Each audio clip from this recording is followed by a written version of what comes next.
sa dozviete odpovede na vaše najčastejšie otázky a prejdeme si spolu jednoduché riešenia problémov, ktoré môžu byť spojené s používaním aj našich technológií. Štandardne vám pomôcky doručíme v balíku kuriérom a doma nájdete v krabici všetko potrebné na inštaláciu.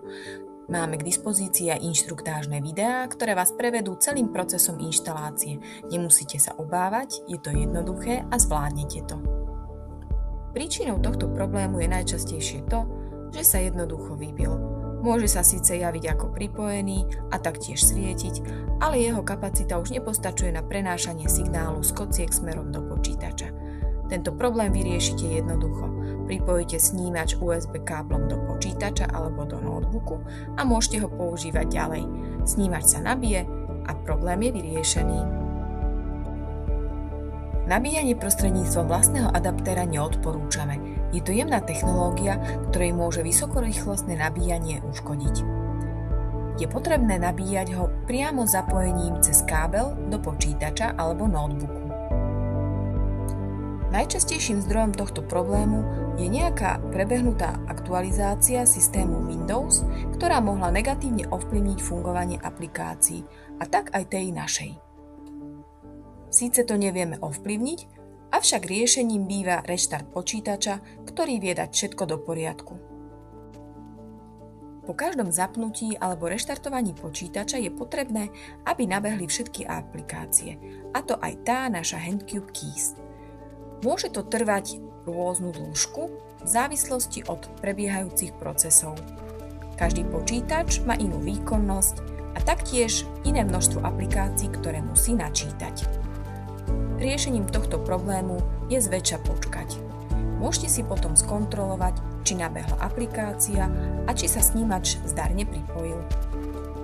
Niektoré väčšie aktualizácie systému Windows, ktoré nevieme ovplyvniť, môžu spôsobiť narušenie Bluetooth pripojení.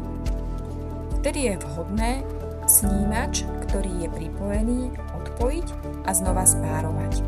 Reštartovať počítač a je možné, že problém bude takto vyriešený. Ak by ani to nebolo nápomocné, ozvite sa nám. Zdrojom tohto problému býva to, že ste nedopatrením prepli manuálne režim pomocou kocky HCK. Riešením je zavretie a opätovné otvorenie aplikácie. Režim sa tak dá automaticky do poriadku. Tento problém je najčastejšie spôsobený zobrazovacím zariadením, ktoré je externe pripojené k počítaču. Zvukový výstup je však dôležité, aby bol z primárneho zariadenia z notebooku. Tak nedochádza k oneskoreniu a zvukový výstup je bezproblémový. Ak potrebujete výkonnejší reproduktor, je možné pripojiť reproduktor priamo do vášho notebooku. Odpoveď je nie, aj keď je vzhľad veľmi pútavý, lákavý pre deti a práca s ňou je hravá, tak táto pomôcka nie je určená pre použitie bez dohľadu dospelej osoby.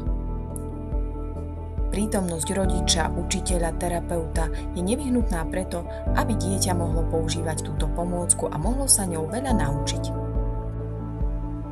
I keď napriek starostlivému používaniu pod dohľadom dospelej osoby došlo nedopatrením k nejakému manuálnemu poškodeniu, ktoré už nie je síce predmetom reklamácie, vieme vám pomôcť. Za úhradu vám vieme buď poslať nový kus, alebo kus, ktorý bol poškodený, opraviť. Áno, pomôcku Handcube Keys môžete mať nainštalovanú aj na viacerých zariadeniach, avšak je potrebné, aby ste disponovali viacerými snímačmi. Každý snímač je akási licencia a komunikuje s jedným zariadením. Ak pracujete tematicky, môžete využiť jednu pomôcku aj pre prácu na viacerých zariadeniach súčasne. Napríklad na jednom zariadení využijete kocky tematicky ľudské telo, na inom zariadení zasa kocky čísla. Používanie našich technológií na smartfóne alebo tablete je podmienené tým, aby disponoval operačným systémom Windows. Odporúčame však použitie väčších obrazoviek, minimálne tu na notebooku. Nie je potrebné nejaké špeciálne vybavenie. Stačí, ak zariadenie disponuje operačným systémom Windows a taktiež Bluetooth. Bluetooth sa dá doplniť aj externe. To platí aj pre počítače, notebooky či tablety.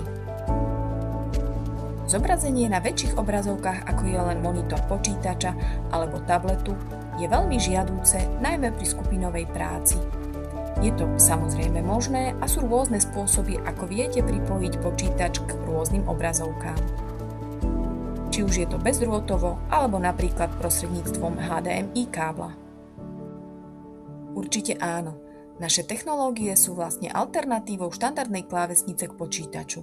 Môžete napríklad napísať e-mail alebo použiť Office, prípadne viete surfovať na internete.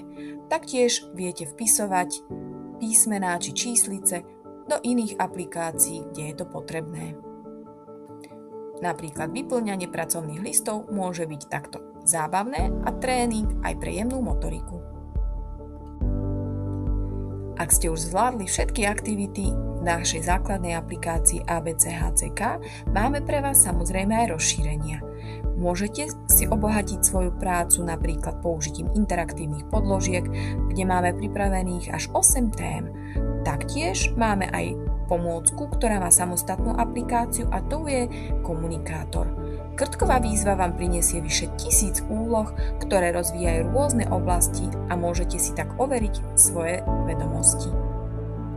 Viac informácií nájdete napríklad na našej webovej stránke.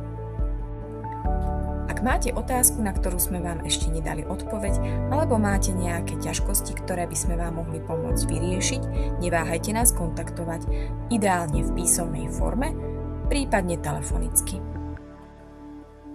Pre efektívne využívanie v praxi odporúčame využiť našu ponuku metodiky, ale aj vzdelávania, mentoringu či supervízie, kde sa dozviete konkrétny návod, rady a tipy, ako po technickej, ale aj metodickej stránke pracovať s deťmi. Od začiatku až po profesionálnu úroveň.